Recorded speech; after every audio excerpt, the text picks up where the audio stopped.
আজকে আমি যে রেসিপিটা নিয়ে এসেছি এটা একটা চিকেন প্যাটিসের রেসিপি। এটা খেতে খুবই সুন্দর হয়েছিল, তো মনে হলো তোমাদেরকে দেখাই। আর দেখো, এটার আওয়াজটা শুনে বুঝতেই পারছো কতটা মুচমুচে হয়েছে। তো এটা আমি কিভাবে বানিয়েছি সেটা তোমাদেরকে দেখাই, চলো। আর পুরো ভিডিওটা দেখার অনুরোধ রইল। আর দেখে যদি ভালো লেগে থাকে তাহলে লাইক, শেয়ার, কমেন্ট করতে ভুলো না।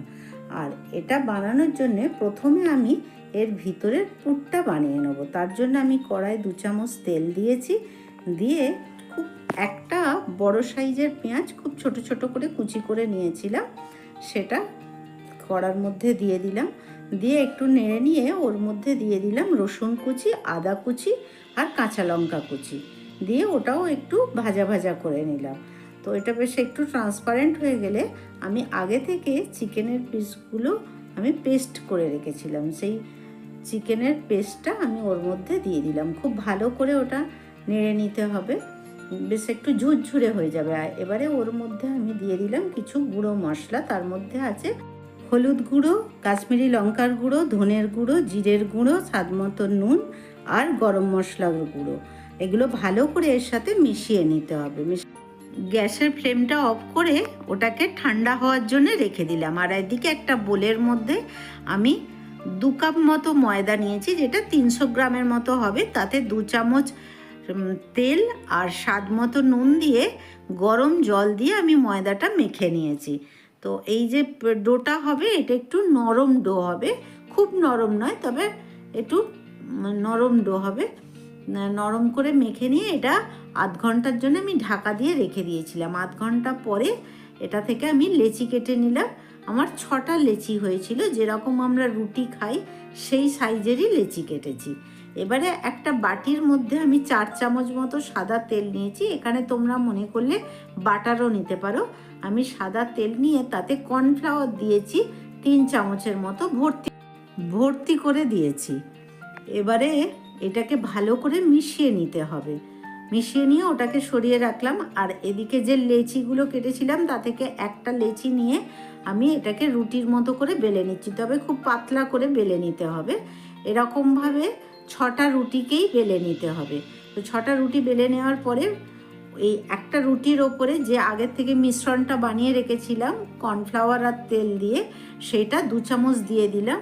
দিয়ে তার ওপর থেকে আবার একটু ময়দা ছড়িয়ে দিলাম, দিয়ে খুব ভালো করে ওই রুটিটার গায়ে মাখিয়ে নিয়ে এবারে আবার একটা অন্য রুটি নিয়ে ওর ওপরে দিয়ে একটু হাত দিয়ে চেপে দিতে হবে।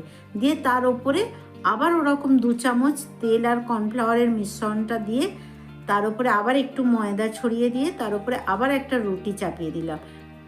একইভাবে ওই 6টা রুটি ওরকমভাবে দিয়ে দিলাম। দিয়ে এবারে ওই 6টা রুটি যখন দেওয়া হয়ে গেল ওটাকে একটু বেলে নিতে হবে, বেলে একটু বড় করে নিতে হবে। আমার চাকিটা ছোট হচ্ছিল বলে আমি একটা স্টিলের থালা উল্টো পিঠে ওটাকে বেলে বড় করে নিলাম। আর এবারে ওই যখন বেলাটা হয়ে গেল ওর উপরে আবার একটু তেল আর একটু ময়দা দিয়ে ওটাকে এবারে ভালো করে রোল করে নিলাম।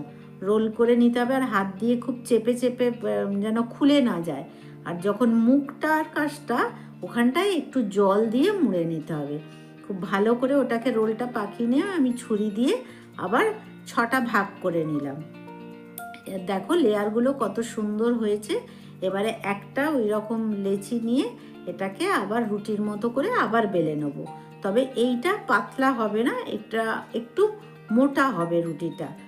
তো যখন এটা বেলা হয়ে গেল এবারে এটাকে একটা চৌকো শেপ দেওয়ার জন্যে ছুরি দিয়ে আমি এর সাইডগুলো কেটে দেবো যাতে চৌকো শেপটা পাই। তো এরকমভাবে কেটে নিয়ে এখানে আমি পুরটা দিয়ে দিলাম, দিয়ে আর এই সাইডগুলোতে জল দিয়ে একটুখানি জল লাগিয়ে দিতে হবে যাতে সাইডগুলো যখন আমি মুড়বো খুলে না যায়। এরকমভাবে জল লাগিয়ে আর এটা এরকম কোনাকুনি মুড়ে দিলাম। দিয়ে হাত দিয়ে খুব ভালো করে এটাকে চেপে দিতে হবে যাতে ভাজার সময় একদমই না খুলে যায়, কারণ খুলে গেলে তাহলে তেলটা ভিতরে ঢুকে যেতে পারে। সেম প্রসেসে আমি বাকিগুলো বানিয়ে নিলাম। আমার 6টা লেচি হয়েছিল কিন্তু আমার পুরটা কম হয়ে গেছিলো, 4টে আমি বানাতে পেরেছি। এবারে এইটা গ্যাসের মধ্যে কড়া বসিয়ে বেশ খানিকটা তেল দিতে হবে, কারণ এটা পুরো ডুবো তেলে ভাজা হবে। তেলটা দিয়ে তেলটা কিন্তু খুব হালকা গরম হয়ে গেলে তখন প্যাটিসটা ওর মধ্যে ছেড়ে দিতে হবে। দিয়ে আঁচ একদম ওই গ্যাসের ফ্লেমটা একদম কমেই থাকবে। নিয়ে লাল লাল করে বেশ সুন্দর করে ওগুলোকে এপিট ওপিট করে ভেজে নিতে হবে। ঠিক সেম প্রসেসে আমি আবার একটা দিয়ে একইভাবে ভেজে নিলাম। আমার পুরো 4টে ভাজা হয়ে গেল, কমপ্লিট হয়ে গেল। মানে খেতে তো খুব সুন্দর হয়েছিল আর খুব মুচমুচে হয়েছিল। তোমরা অবশ্যই এরকমভাবে একদিন বানিয়ে দেখবে, খুব সুন্দর হয়েছিল খেতে। আর বিশেষ করে এত মুচমুচে হয়েছিল যে জিনিসটা তোমরা অবশ্যই বুঝতে পারছো কতটা মুচমুচে হয়েছে, আর লেয়ারগুলো খুব সুন্দরভাবে খুলে গিয়েছিল। তো তোমাদের যদি এটা ভালো লেগে থাকে লাইক করো, শেয়ার করো, কমেন্ট করো। আবার দেখা হচ্ছে অন্য কোনো রেসিপি নিয়ে। ততক্ষণের জন্য বাই বাই।